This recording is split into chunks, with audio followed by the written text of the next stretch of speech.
Thriving Tribe, welcome back. Today we're going to talk about strength as a skill. And we've talked about this idea that you could either work out, and that might mean one thing to you, or you could train. And to me, I think that means a totally different thing. And when you're training, you're trying to recharge the body, you're trying to add to the body, you're trying to train a skill and become more proficient, smoother, more powerful, more coordinated, whatever it might be to improve that skill. And that's what I want to bring to you guys today. Just a quick thought. I'm actually in the middle of a workout right now, and it just came through, so I said, I got to share it with my friends. So what I want to share with you is this idea of however you're training, whatever your physical training modality might be. Right? For me right now, I'm really big into kettlebells. I also really like doing Brazilian Jiu-Jitsu. And for the kettlebell side, I've been doing a lot of kettlebell swings and a lot of get-ups, which Pavel describes, and I think it's pretty intelligently so. The kettlebell swing is the yang exercise, right? The explosive exercise, the dynamic exercise.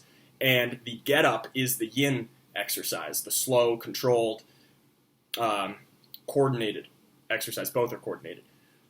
So just got done with the first half, which is the swings, and I was really feeling quite powerful today. I was feeling like I was moving the bell really well.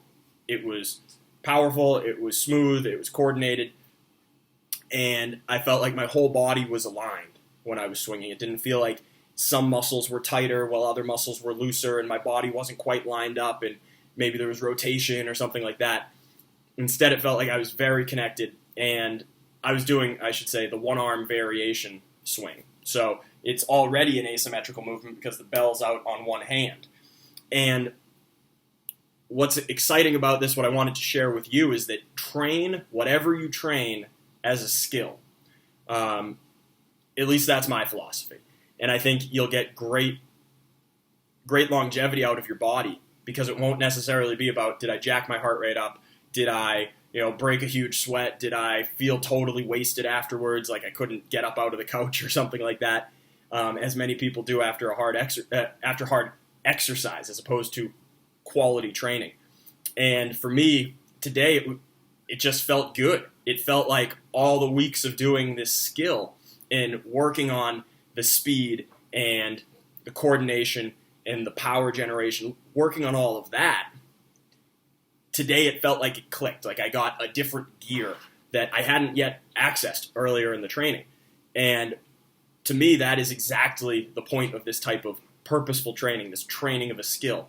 So, my friends, figure out what you're doing for your training, figure out how it makes you stronger or better, and figure out how you can, whatever it might be, even if it's yoga or jiu-jitsu or running, or pick whatever it is, and then pick a particular set of parameters that you want to improve upon in that given skill.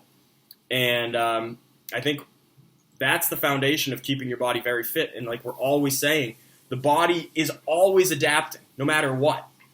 And what we want to do is we want to intelligently facilitate that adaptation. We want to nudge that adaptation in the right direction with the proper lifestyle, with the proper resources that we give to our body, as well as not putting in the garbage into the body so that the body doesn't have to detoxify and clear out too much waste. And so that's what's really behind this training a skill, is that you recognize your body's always adapting and that we're in it for the long game because we're training so that we can be healthy.